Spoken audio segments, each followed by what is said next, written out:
بعض اوقات بعض لوگوں کو نا جب تک کوئی چیز میسر نہیں ہوتی تب تک تو تڑپ بھی ٹھیک ہوتی ہے اور طلب بھی ٹھیک ہوتی ہے، لیکن جب کوئی چیز میسر ہو جاتی ہے نا،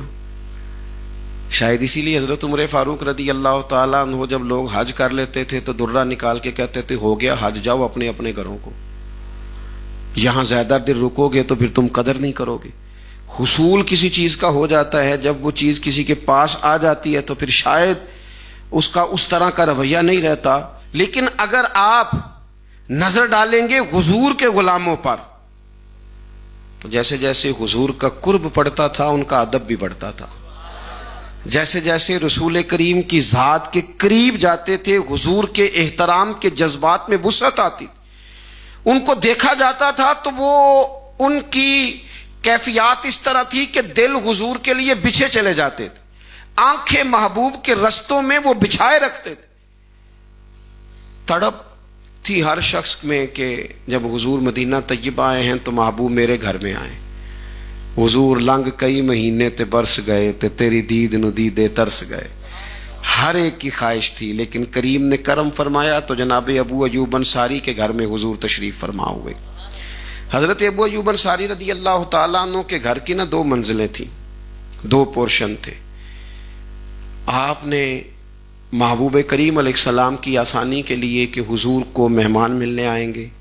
ڈھیر سارے لوگ زیارت کے مشتاق ہیں، لوگوں کو آنا جانا ہے، نچلی منزل جو تھی وہ محبوب کی بارگاہ میں پیش کی، خود اپنے سامان لے کے بچوں کو لے کے بالائی منزل پر تشریف لے گئے۔ حضور کی آسانی کے لیے نچلا حصہ وقف کیا، لیکن فرماتے ہیں رات کو اچانک میری آنکھ کھلی تو یکدم میرا وجود کانپنے لگا، میں اپنی چھت پہ چل رہا تھا تو خیال آیا ابو ایوب کہیں ایسا تو نہیں کہ تو اس جگہ چل رہا ہے جہاں حضور تشریف فرما ہے، محبوب کریم یہاں ہو اور تو اوپر قدموں سے چل رہا ہو، اے پائے نظر ہوش میں آ، ہوش میں آ، اے پائے نظر ہوش میں آ، یہ کوہ نبی ہے، آنکھوں سے بھی چلنا یہاں بے ادبی ہے۔ اور امام فرمانے لگے حرم کی زمین اور قدم رکھ کے چلنا، ارے سر کا موقع ہے او جانے والے۔ فرماتے میں تڑپ گیا، ایک کونے میں دیوار کے ساتھ لگ کے بیٹھ گیا،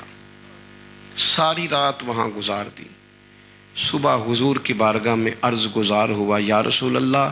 اگر کرم نوازی ہو جائے تو بالائی منزل پہ نہیں تشریف لے آتے؟ تو حضور فرمانے لگے ابو ایوب یہاں آسانی ہے، لوگ آتے جاتے ہیں، تو کہتے ہیں محبوب کے فرمانے پر میری آنکھیں چھلک پڑی، رو کے عرض کی حضور میری طبیعت برداشت نہیں کرتی کہ آپ نیچے ہوں اور میں اوپر چل رہا ہوں۔ جب حضور نے غور کیا نہ نظر کرم فرمائی تو فرمایا میں تیری طبیعت کو سمجھ گیا ہوں، تو بچے لے کے نیچے آ جا اور میں بالائی منظر پہ چلا جاتا ہوں۔